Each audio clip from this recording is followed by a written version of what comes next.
North America and Europe have much which separates them culturally as well as geographically. One of the biggest differences is in the area of sports. Not just which sports we play, but how sports are organized. Many people on either side of the Atlantic have no clue how sports are organized on the other side, or at least have major misconceptions. Learn more about how sports are managed and operated in Europe and North America on this episode of Everything Everywhere Daily.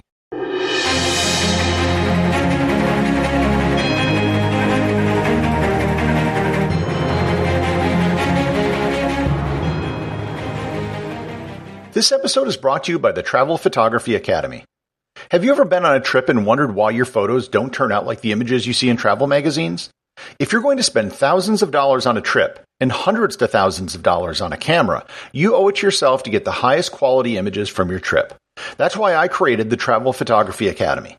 I set out to travel around the world in 2007 with an expensive camera, and I had no idea how to use it.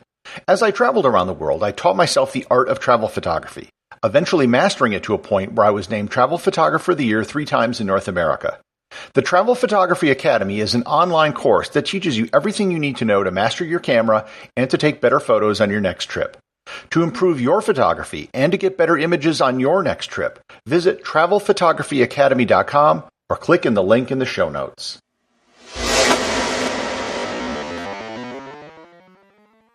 In comparing North American and European sports, I think everyone recognizes that the sports they play are very different. The two largest professional leagues in North America are the National Football League and Major League Baseball. Neither American football nor baseball is played at any serious level in Europe. Likewise, soccer is played in North America, but not nearly to the degree to which it's followed and played in Europe. And yes, I'm going to call it soccer for this episode just to avoid confusion with American football. I'm primarily going to focus on how sports are structured because the differences are quite profound.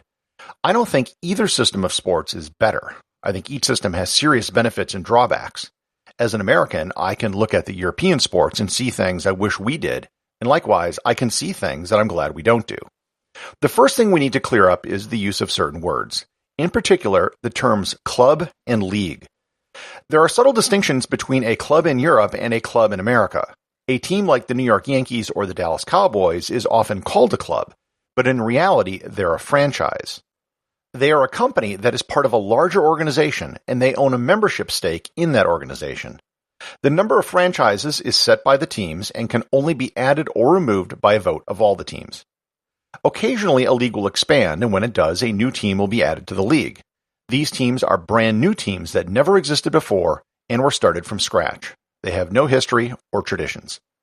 No matter how good or bad a team is, they can't get kicked out of the league based on performance because they have an ownership stake in the league.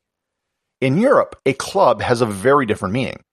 A club might be owned by someone, but a club doesn't have a right to be in any particular league. Manchester United, for example, plays in the English Premier League. However, their membership in the Premier League is dependent upon their performance. If they don't perform, they will get kicked out of the league. The team will still exist, but they'll have to play in a different organization. This brings us to the first and biggest distinction between Europe and North America: promotion and relegation. I'm going to use the English football system to illustrate my point, but the same applies to most sports leagues in Europe. The English Premier League has 20 teams. Every year, the bottom 3 teams are removed from the league, and they are relegated to the English Football League Championship, which is an entirely different league. Likewise, 3 teams from the EFL Championship are promoted to the English Premier League. This system in England has 3 professional levels below Premier League: Championship, League 1, and League 2. What happens when someone at the bottom of League 2 gets relegated? They get sent down to the National League, which is a professional/semi-professional league. The ladder of leagues keeps going down to serious amateur clubs, down to local clubs playing in cow pastures. There are 12 different levels going from the top teams in the world all the way down to friends who play together on the weekends. The closest thing to this which exists in North America would be minor league baseball. The difference being is that the teams do not move up and down between leagues. Each team is fixed in each league and the players move up and down. Each minor league team is usually, but not always, associated with a major league team, and they move players around between them. The great part about the promotion and relegation system is that there is always something to play for. A middling team that gets promoted to a higher league can be a huge accomplishment and potentially a lot of money. Teams at the bottom of the league have to play for their lives. On the other hand, no one really cares who wins a minor league baseball championship. Minor league teams don't really have a fanatical following because their teams don't exist for their own sake. With some differences, most countries in Europe have a similar system. There is a national system of leagues with one professional league at the top. How good the professional league is usually is often dependent upon the size of the country and the amount of money involved. Many of these top-tier leagues you might have heard of: the Bundesliga in Germany, La Liga in Spain, Series A in Italy, and Ligue 1 in France. Not coincidentally, these are the biggest countries in Europe. There is a league above all of these in Europe called the Champions League. This consists of the top teams in all the European leagues, and everyone must qualify for it every year. The downside to the system is that you almost always wind up with a small number of teams which have any chance of winning a championship in any given year. In the Scottish Premier League, for example, only 2 teams have won the championship in the last 35 years: Celtic and the Rangers. Likewise, there are really only 2 or 3 teams every year in La Liga in Spain which have a chance at winning: Barcelona, Real Madrid, and Atletico Madrid, dominating almost every year. In the English Premier League, there might be 5 teams with a real shot, with a similar small number in France, Germany, and Italy. In North America, because the economic model is different, the league as a whole has a vested interest in parity. There are several checks which ensure that one team can't have too much of a competitive edge over its rivals. The biggest thing would be the draft. Because most North American sports are either played nowhere else or the highest level of the sport is found in North America, the leagues can place restrictions on who plays there. This is mostly done via a draft. When a player enters the league for the first time, they will usually do so via the draft. In the draft, the teams of the league will select players in reverse order of how well they performed in the previous season. Hence, the worst team will get the first pick, and the champions will get the last pick in each round. The goal of this is to ensure that the best teams don't keep getting better and it keeps competition in check. The downside of this is that some teams will now purposefully do bad for several seasons to amass high draft picks over several seasons to then try to compete a few years later.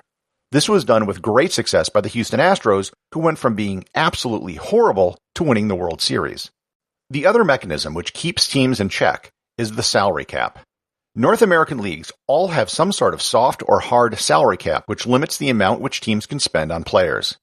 In baseball, they have a soft cap. Teams can spend as much as they want, but over a certain level they have to pay a tax back to the other teams.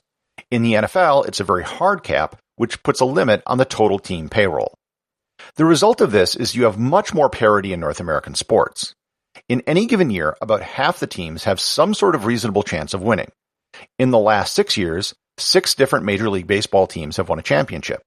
Likewise, 5 different teams have won an NBA title over the last 7 seasons, and 10 different NFL teams have won a Super Bowl over the last 12 seasons. Another major distinction between Europe and North America is how champions are determined. North American sports always determine a champion in a championship game. There is a regular season, of which the only purpose is really to determine who makes the playoffs and the seeding in the playoffs. That means the best teams throughout a season might not be the team that wins the championship. In 2001, the Seattle Mariners had the best record of any team in baseball history, and didn't even make it to the World Series. In 2007, the New England Patriots had a perfect season, only to lose in the Super Bowl. For most European leagues, the regular season is the season. There is usually a double round-robin schedule where every team plays every other team home and away, and the team with the most points is declared the champion. However, European leagues will often have a separate competition during the season in the form of a single elimination tournament, which often involves all of the teams across all of the different leagues.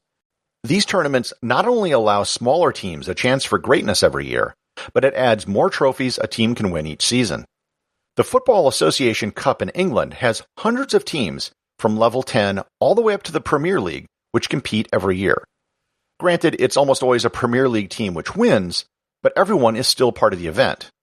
This leads to some teams in some seasons who can win a double or treble when they win multiple trophies in a single season.